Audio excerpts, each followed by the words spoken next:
రాష్ట్ర ప్రభుత్వం ప్రతిష్టాత్మకంగా చేపట్టిన P4 సర్వేను బంగారు కుటుంబాల ఎంపికలో పారదర్శకంగా వేగవంతంగా నిర్వహించాలని నగరపాలక సంస్థ కమిషనర్ ఎన్ మౌర్య అధికారులు సచివాలయ సిబ్బందిని ఆదేశించారు. బంగారు కుటుంబాలు మార్గదర్శుల ఎంపికపై స్థానిక కచ్చపి ఆడిటోరియం నందు నగరపాలక సంస్థ అధికారులు సచివాలయ సిబ్బందితో సమావేశం నిర్వహించారు. ఈ సందర్భంగా కమిషనర్ మాట్లాడుతూ P4 సర్వే పారదర్శకంగా నిర్వహించాలని అన్నారు.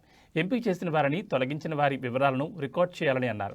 బంగారు కుటుంబాల ఎంపికలో ఎక్కడా అవకతవకలకు పాల్పడకుండా తగు చర్యలు తీసుకోవాలని సూచించారు. బంగారు కుటుంబాలకు సాయం అందించే మార్గదర్శకులను కూడా ఎంపిక చేయాలని అన్నారు. అలాగే నగరంలో పారిశుద్ధ్యం మరింత మెరుగ్గా చేపట్టాలని పారిశుద్ధ్య విభాగాధికారులు సిబ్బందిని ఆదేశించారు.